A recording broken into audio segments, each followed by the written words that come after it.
السلام علیکم ورحمۃ اللہ وبرکاتہ۔ بسم اللہ الرحمن الرحیم، نحمدہ ونصلی علی رسولہ الکریم۔ یہ اتنا بڑا اجتماع لائق صد مبارکباد ہے آپ کی یہ بیداری کہ آپ اپنے قومی مسئلے کو لے کر منتظمین کی آواز پر یہاں اتنی کثیر تعداد میں جمع ہو گئے۔ مسائل ہمارے ایک دو نہیں ہیں کہ ان کو ایک آدھ جلسے میں یا تھوڑی دیر میں ڈسکس کر لیا جائے۔ سب علماء اور مقررین یہاں پر تشریف فرما ہیں، تھوڑا تھوڑا سب بیان کریں گے۔ اس وقت جو ہم سب سے بڑے مسئلے سے دوچار ہیں، سرکار کی طرف سے جو اوقاف کے حوالے سے ترمیمی بل ہے اس کے حوالے سے ہیں۔ بہت ساری ترمیم اس کے اندر کی جا رہی ہیں۔ قرآن مجید کے اور احادیث کے علاوہ کوئی قانون ایسا نہیں ہے کہ جو قابل ترمیم نہ ہو سکتا ہے اوقاف کے جو قوانین ہیں یہاں بورڈ کے اندر ان میں کچھ خامیاں ہوں، وہ سب ٹھیک ہے اپنی جگہ پر، لیکن ہمارا کہنا یہ ہے کہ ہم کسی سرکار کو یا کسی حکومت کو ہمارا جو ایک آدھ کوئی قانون ایسا ہے کہ جس کے ذریعے سے بدعنوانی آ سکتی ہے، مثلا ہمارے متولیان کرام کے حوالے سے اوقاف کے اندر خرد برد کی خبریں آ جاتی ہیں، بدعنوانیوں کی، زمین کے غصب کی، اور جو املاک ہیں اوقاف کی ان کے بیجا استعمال کی اور اپنے لیے خالص استعمالات کی خبریں آتی ہیں کہ سب اس کو ٹھیک کرنا چاہتے ہیں۔ تو ہمارا کہنا یہ ہے کہ یہ آپ انگلی پکڑ کے پھر آپ دامن نہ پکڑیے گا، دامن پکڑ کے پھر آپ سر پہ نہ چڑھیے گا۔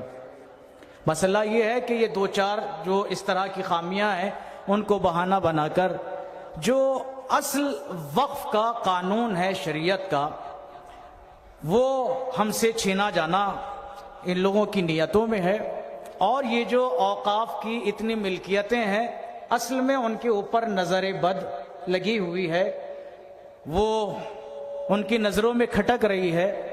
اگر ہم آج بیدار نہ ہوئے تو پھر ہمارے ہاتھ سے ہماری یہ املاک چلی جائیں گی۔ یہ کہنا کہ صاحب اس میں غیر مسلم لوگوں کی شمولیت وقف بورڈ کے اندر ہونا چاہیے، اس سے جو ہے پاردرشتا آئے گی، اس سے ٹرانسپیرنسی آئے گی۔ بھائی ایک مذہب کا اپنا قانون ہے تو کسی بھی مذہب کے قانون کو اس کے جو ایکسپرٹ ہیں وہ طے کریں گے یا غیر مذہب کے لوگ طے کریں گے؟ کسی مذہب کا قانون تو اس مذہب کے ماننے والے بھی عام طور سے طے نہیں کر سکتے، اس مذہب کے اندر بھی جو اس کے ماہرین ہیں، مثلا ہمارا مذہب ہے اسلام، تو ایک عام آدمی فتویٰ نہیں دے سکتا، ایک عام آدمی کوئی حکم شریعت بیان نہیں کر سکتا۔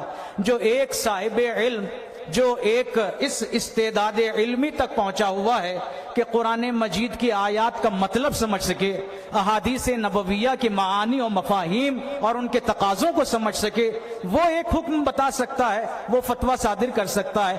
ہر مذہب کے اندر یہی ہے، تو پھر ہمیں یہ بات کہنا ہے کہ جب ایک مذہب کے اندر اس کا ہر شخص جو ہے اس دین کے مطابق ایک فتویٰ نہیں دے سکتا یا کوئی حکم نہیں یا کوئی قانون نہیں بیان کر سکتا، تو دوسرے مذہب والے وہ کیسے اس کے اندر عمل دخل کر سکتے ہیں؟ تو عزیزان گرامی، مسئلہ یہ ہے کہ حکومت کی نیت صاف نہیں ہے، اس کی ساری نیت، اس کا سارا ارادہ ہماری املاک کو غصب کرنا ہے۔